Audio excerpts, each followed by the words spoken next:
So அனைவருக்கும் வணக்கம். இன்னைக்கு வந்து கரண்ட் அஃபேரோட கேப்ஸ் பார்க்க போகிறோம். ஃபர்ஸ்ட் கொஸ்டின் என்ன கேட்டிருக்காங்கன்னா, கன்சிடர் தி ஃபாலோயிங் ஸ்டேட்மெண்ட்ஸ்.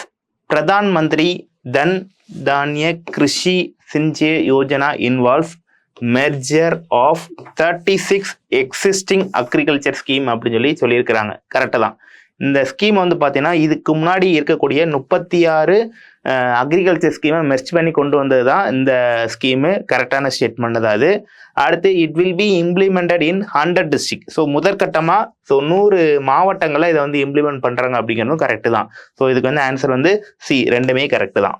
அடுத்து த அப்ஜெக்டிவ் ஆஃப் நிம்ரந்த் நில் இனிஷியேட்டிவ்ஸ்ன்னு சொல்லி கேட்குறாங்க. ஸோ இதனுடைய முக்கியமான அப்ஜெக்டிவ் என்னன்னா, so innovation and entrepreneurship of training. இதான் வந்து பார்த்தீங்கன்னா இதுக்கு சரியான ஆன்சர், ஆப்ஷன் ஏ.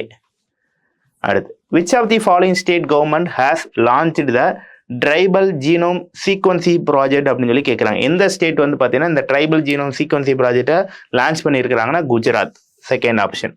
அடுத்து who used the term stone wealth from India to indicate the economic exploration of British India அப்படிங்கிற மாதிரி சொன்னது யாருன்னு சொல்லி கேட்குறாங்க. ஸோ இது வந்து பார்த்தீங்கன்னா வில் டொனால்ட். So option C. அடுத்து 5th question. What are the indicators that are used to select the beneficiary district under PM Dhan தானிய கிருஷி யோஜனா? ஃபர்ஸ்ட் பார்த்தோம்ல. ஸோ இதில் வந்து பார்த்தீங்கன்னா what are the indicators that are used to select the beneficiary. So என்னென்ன இண்டிகேட்டர்லாம் use பண்ணி பெனிஃபிஷரியை select பண்ணுவாங்க அப்படிங்கிற மாதிரி கேட்டிருக்காங்க. ஸோ இதுக்கு வந்து பார்த்தீங்கன்னா low productivity, low cropping intensity, less credit distributions. So மூணுமே ஒரு இண்டிகேட்டர் தான் யூஸ் பண்ணுறாங்க. ஸோ இப்போ இதுக்கு ஆன்சர் வந்து ஆல் தி அபோவ். ஸோ அவ்வளோதான். தேங்க்யூ.